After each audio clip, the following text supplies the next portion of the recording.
प्यारे बच्चों नमस्कार। और आज के पाठ्यक्रम में हम चलते हैं। विदाई संभाषण का कुछ अंश शेष रह गया था।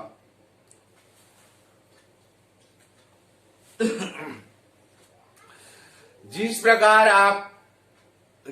आपका बहुत ऊंचे चढ़कर गिरना, पृष्ठ क्रमांक 49 देखेंगे, है ना।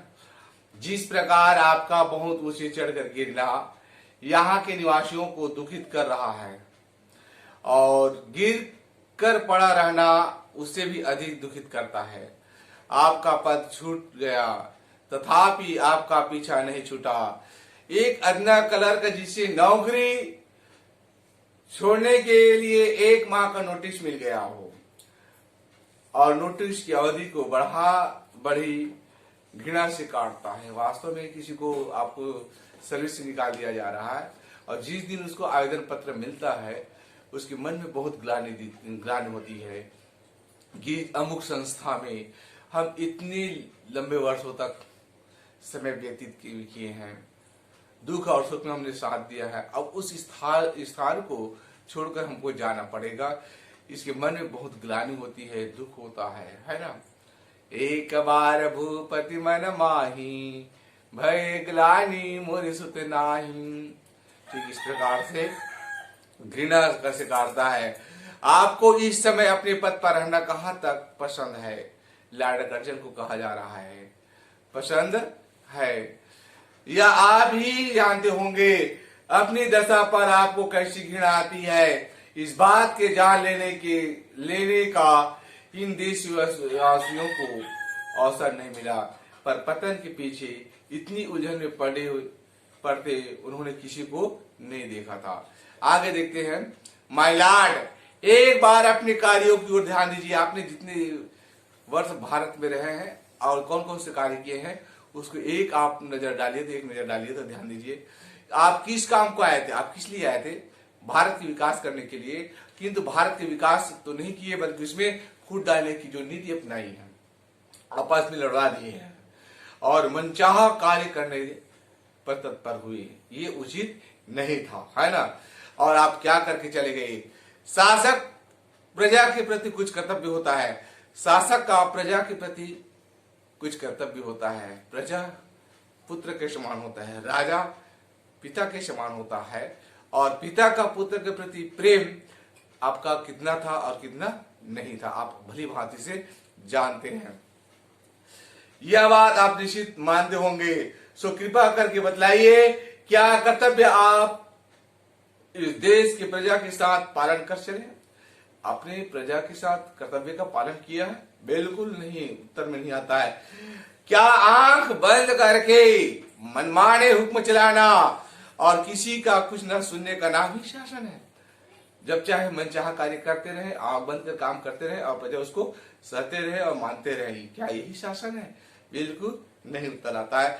क्या प्रजा की बात पर कभी कान न देना, प्रजा की जो मांगे हैं, उचित मांगे हैं, उस पर ध्यान न देना, न सुनना, क्या यही आपका शासन कहलाता है? ऐसा नहीं। क्या प्रजा की बात पर कभी कान न देना और उसको दबाकर उसकी मर्जी के विरुद्ध जिद से सब काम किए चले जाना ही शासन कहलाता है? एक काम तो ऐसा बतलाइए जिसमें आपने जिद छोड़कर प्रजा की बात पर ध्यान दिया हो। कैसर और जार भी घेरने घोटने की प्रजा की बात सुन लेते, पर आप एक मौका तो बताइए जिसमें किसी का अनुरोध या प्रार्थना सुनने के लिए प्रजा के लोगों को आपके निकट फटकने दिया हो। इस बात सुनी हो नादिर शाह, है ना। और जब दिल्ली के कत्लेआम किया तो हाफिज के तलवार के गले में डालकर प्रार्थना करने पर उसने कत्लेआम कर उसी समय रुक गया। ये समझौता हो गया था और ये वाले प्रजा चल रहे थे। इस देश में शिक्षकों को तो देखने को कि आपकी आंखों को ताब नहीं है। अनपढ़ गूंगी प्रजा का नाम कभी कभी आपके मुंह से निकल जाया करते हैं। उसी अनपढ़ प्रजा भी नर सुल्तान कहाँ के नवरगढ़ के रहने वाले थे और ये राजकुमार है ना, नवरगढ़ के सुल्तान नाम के एक राजकुमार का गीत गाया जाता है, मतलब उसका गुणगान किया जाता है। एक बार अपनी विपत्ति के कई साल सुल्तान के नवरगढ़ नाम के स्थान में काटे थे। वहां चौकीदारी से लेकर उसे एक ऊंचे पद तक काम करना पड़ा। जिस दिन घोड़े पर सवार होकर वहां उस नगर से विदा हुए, नगर द्वार से बाहर आकर उस नगर को जिस रीति से अभिवादन किया है, प्रणाम किया है, देखा होगा कि मोदी ने जब अभी दिल्ली में दिल्ली बोल उत्तर प्रदेश में राम जन्मभूमि भूमि पूजन किया बेटा, उसमें प्रणाम दंडवत प्रणाम किया था।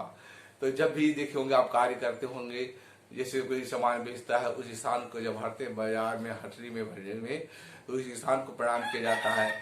आपने भी देखा होगा खेल के मैदानों में हो चाहे कहीं भी हो, जब खेल के मैदान में उतरते हैं प्रणाम करते हैं और खेल समाप्त होने के बाद भी उस जमीन को प्रणाम करके निकलते हैं। ये भाव होता है। तो नगर के द्वार से बाहर आकर उस नगर को जिस रीति से उसने अभिवादन किया, प्रणाम किया, वह सुनिए। उनकी आंखों में आंसू भरकर कहा, प्यारे नवरगढ़, मेरा प्रणाम ले। आज मैं तुझसे जुदा होता हूं। तू मेरा अन्नदाता है। अपने विपद के दिन मैंने तुझ में काटे है। तेरे ऋण का बदला मैं गरीब सिपाही नहीं दे सकता। भाई नवरगढ़, यदि मैंने जानबूझकर एक दिन भी अपनी सेवा में चूक की है, यहाँ की प्रजा को शुभचिंता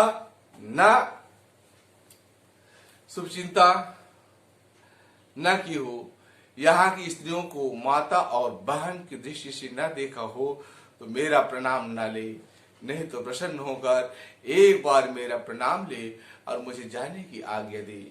माय लॉर्ड, जिस प्रकार में जिस प्रजा में ऐसे राजकुमार का गीत गाया जाता है, उस देश में क्या आप चलते समय कुछ संभाषण करेंगे या कुछ कहना चाहेंगे? क्या आप कह सकेंगे, हे अभागे भारत, मैंने तुझसे सब प्रकार का लाभ उठाया और तेरी ही बदौलत शान शौकत देखी, और जो इस जीवन में असंभव था, तूने मेरा कुछ नहीं बिगाड़ा, पर मैंने तेरे बिगाड़ने में कुछ कमी भी नहीं की। संसार के सबसे पुराने देश, जब तक मेरे हाथ में शक्ति थी, तेरी भलाई की इच्छा मेरे जी में न थी। अब कुछ शक्ति नहीं है, अब कुछ ताकत नहीं, पावरफुल था, अब पावर नहीं है। जब तक मेरे हाथ में शक्ति थी, तेरी भलाई की इच्छा मेरे जी में न आया। अब कुछ शक्ति नहीं है जो तेरे लिए कुछ कर सकूं, पर आशीर्वाद देता हूं कि तू फिर उठे और अपनी प्राचीन गौरव और यश को फिर से लाभ करे।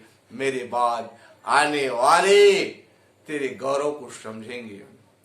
आप कर सकते हैं, और यह देश आपकी पिछली सब बातें भूल सकता है, पर इतनी उदारता माय लॉर्ड में कहाँ। इस प्रकार से पाठ खत्म होता है और इसमें कुछ प्रश्न उत्तर है। श्री शंभू की दो गाय की कहानी के माध्यम से लेखक क्या करना चाहता है? श्री शंभू की गायों की कहानी के माध्यम से लेखक ने कहना चाहता है कि मानव तो मानव क्या, पशु में भी संवेदना होती है, प्रेम होती है। जिस प्रकार श्री शंभू की दो गाय थी ना, ये ताकतवर और दूसरे कमजोर, और कमजोर को सींगे मार मार के गिरा देती है, और उसके से परेशान होकर के पुरोहित या श्री शंभू किसी पुरोहित को दान में कर देता है। जब मारने वाले गाय को विदा किए, तो छोटी जो कमजोर गाय थी वह उनके याद में दिन भर खड़ी रही, खाना पीना सब त्याग दिए। भावार्थ उसमें भी संवेदना होती है, प्रेम होती है। 8 करोड़ प्रजा के गिड़गिड़ाहट विच्छेद न करने पर, प्रार्थना पर जरा भी ध्यान नहीं दिया।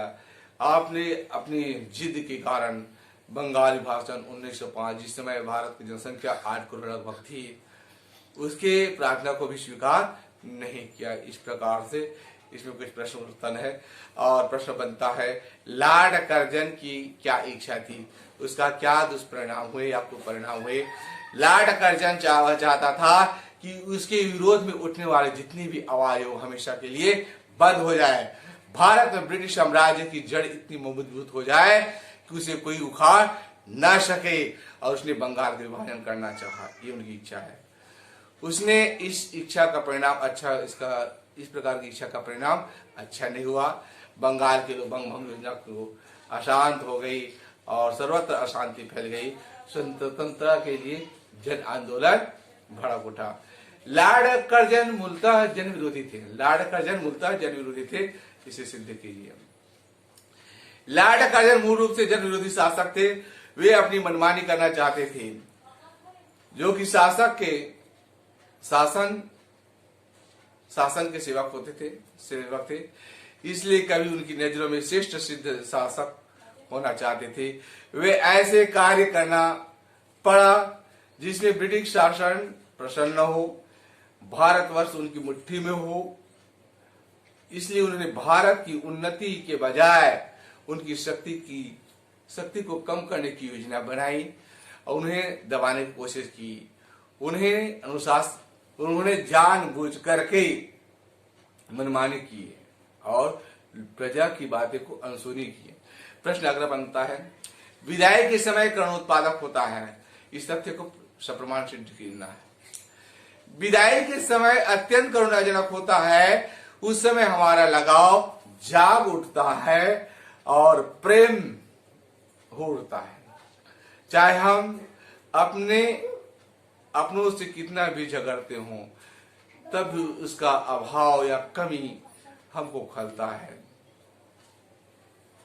विदाई के समय हम अपने सारे कष्ट भूल जाते हैं, हमारा बैर भाव छूट जाता है, छूटकर शांत के रस में बदल जाता है। जिस प्रकार श्री शंभू की 2 गायें। बस इस आज पाठ को यही परिणाम दिया जाता है। जय हिंद।